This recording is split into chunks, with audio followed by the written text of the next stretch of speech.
14.3 Day 2 is linear regression. So a graphing calculator can create the line of best fit for some data. So if we look at a scatter plot like this, we can actually put these points in our calculator to find the line of best fit or the regression equation. That's an R. The regression equation. So what we could do is try to eyeball the line of best fit and say it might be about here, and that just means what's the line that goes through the data with kind of an equal amount of data points on each side. What line best represents the data? And that's going to be our regression equation. So it'll be given to us as AX plus B. The calculator will give us the values for A and for B. And then also we will find the correlation coefficient, and that's going to be represented as R. So R is going to be the correlation coefficient, which you have learned about in a previous section, but that just tells us how closely the data is related together. So if we have a high correlation coefficient, like 0.99, that means most of our data points lie on the line. Let's look at two other vocab words, interpolation and extrapolation. So when we're given the line of best fit, we can actually use it to make predictions. We're going to find the line of best fit for this data in just a second, but interpolation is when we are predicting within the extremes of the data.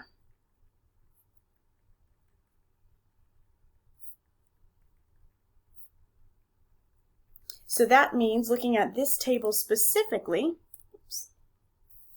predicting within the extremes means within data that we have. So the extremes of the daily high temperatures, our lowest temperature is 15, our highest is 80. So if we wanted to predict the number of hot apple ciders sold, let's say at 55 degrees Fahrenheit, that would be interpolation. We're not told how many are sold at 55 degrees, but that is between our lowest data point 15 and our highest 75. Same if we want to predict hot apple ciders. Our lowest number is 12, highest is 70. So if we wanted to predict how hot or cold it was outside based on, let's say, 34 hot apple ciders being sold, that's interpolation because it's in between the 12 and the 70, the lowest and the highest, the extremes. All right, so that means extrapolation is predicting outside of the extremes of the data given to us. So if we wanted to extrapolate for this one, we could predict what are the number of apple ciders sold, let's say when it's 100 degrees outside. That would be extrapolation because that is above our highest value. We could also say how many hot apple ciders are sold when it is 2 degrees Fahrenheit outside. Still extrapolation because that's outside of our range. So extrapolation is not going to be as reliable as interpolation because when we extrapolate, we're assuming, let's say that our line of best fit looks like this. We are assuming that if we have some data points around it, that if we keep on going, we're assuming that data is going to keep the same form. We're going to assume that it's keeping the same equation. Well, what if our data went kind of off to the side? That would mean that when we extrapolate, it would not be reliable because we would be extrapolating out on our line here. Okay? So interpolation is really best because we're able to use the data that we're given for that. When we extrapolate, we're kind of going out on a limb and saying, assuming this pattern continues, here's what we get.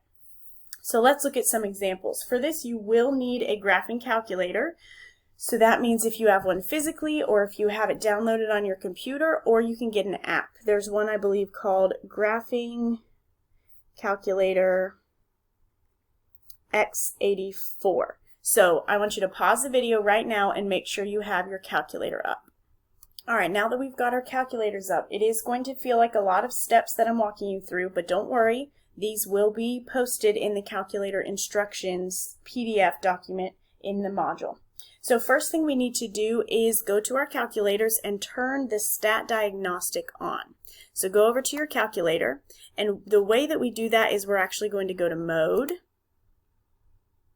And then in mode, you need to scroll down until you see stat diagnostics. So use that down arrow until you get to stat diagnostics, and we want to turn that on. So go to the right arrow and press enter. Once that's on, we can go ahead and put this data in our calculator. So going back over here, it says the owner of a cafe keeps records on the daily high temperature and number of hot apple ciders sold. So this is the table we were just looking at above. First thing, find the equation of the best fit line, round to the nearest hundredth.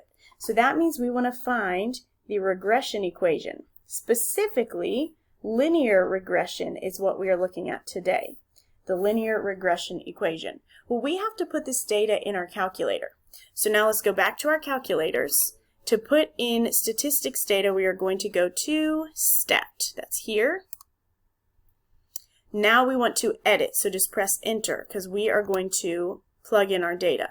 L1 is going to be our x's, L2 our y's. So my first x value here is 32. And then you can press enter. Then we have 75, 80, 48, and 15. Those are our x values. Now we can just take that right arrow over and type in our y values. That's going to be 51, 22, 12, 40, 70. All right, we have our data in, and we can go ahead and look at our scatter plot, and then we will look at our finding the equation. So first thing we want to do when we see this scatter plot, and I'll talk about why the scatter plot is important, is go to the y equals and make sure you don't have any equations in there. If you do, then clear them out. So now we're going to go to stat plot. Stat plot is above the y equals, so we'll press second y equals.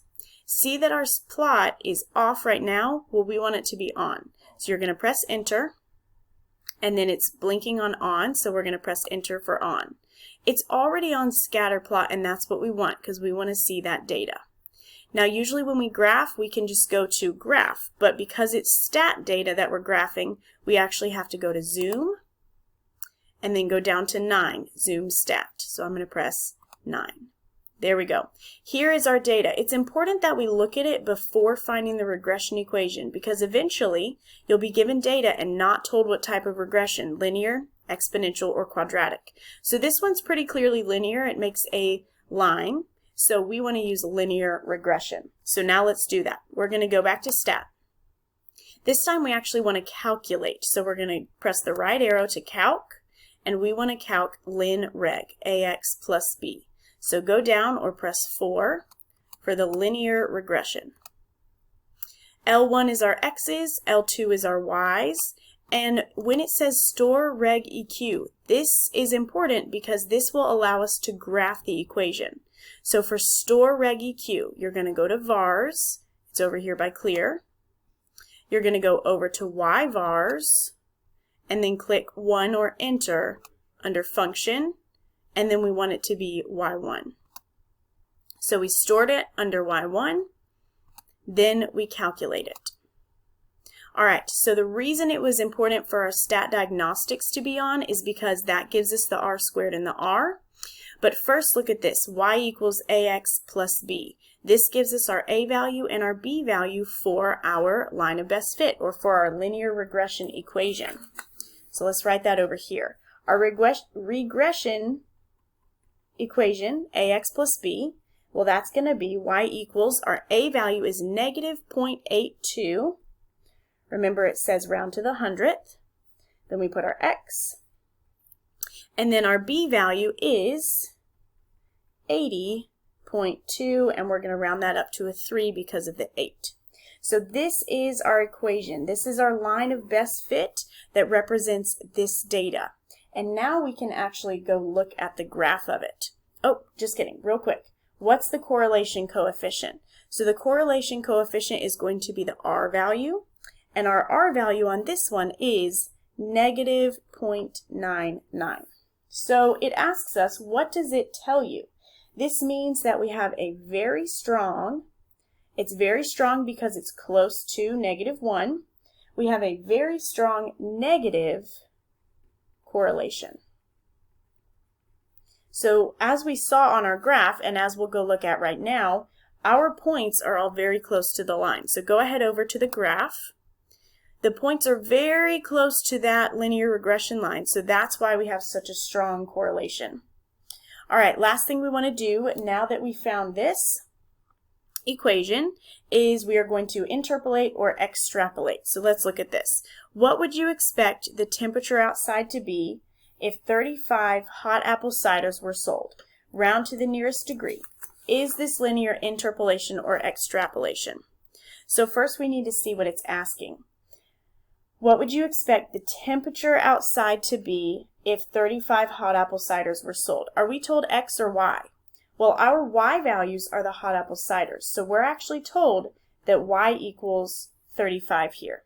Whenever we interpolate or extrapolate, you just find whatever this is, whether it's X or Y, and then you go and you plug it in here. So because we're given a Y value, we're going to take 35, plug it in for Y. So 35 equals -0.82x plus 80.23. And now we solve it like a regular equation because we want to find that x value because that will give us the temperature. So we'll subtract the 80.23. If we need our calculators, I'll go ahead and show you here. We can actually press clear to get out of the graph, and then we can do 35 minus 80.23. So that's going to give us -45.23 equals -0.82x. To get the x by itself, we'll divide both sides by -0.82. So now we can just press divide, because that'll bring down what we have already, and we're dividing it by -0.82. All right, so now we have, and that was, we did this just to show you.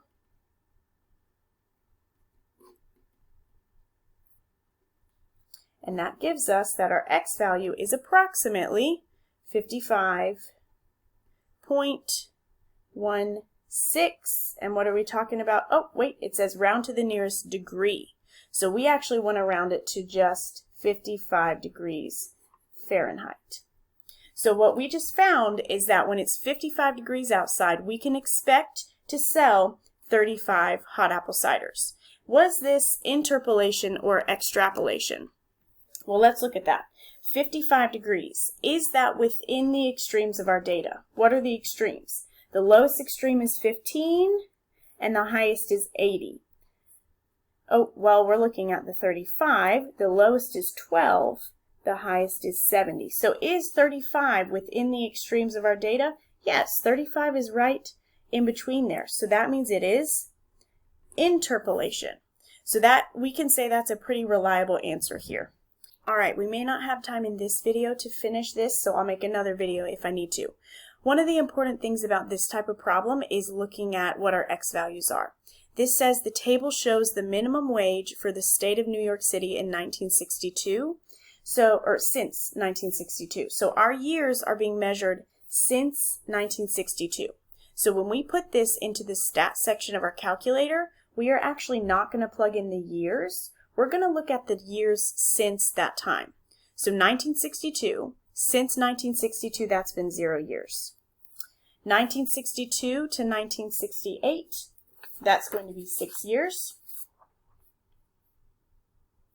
62 to 74 is 12 years. So if you're not sure what I'm doing here, what you can even do in your calculator if you need to is take the year we're looking at, 1978, and you subtract the year since, which is 1962. So that one's going to be 16 years. So I'm going to pause the video and I want you to find all the rest of these years. All right, so when we plug this in our calculator, we're actually not going to pay attention to these anymore. These will be our x values and these will be our y values. So if you need more practice on all this calculator stuff, tune into the next video. If not, go ahead and try to answer the questions.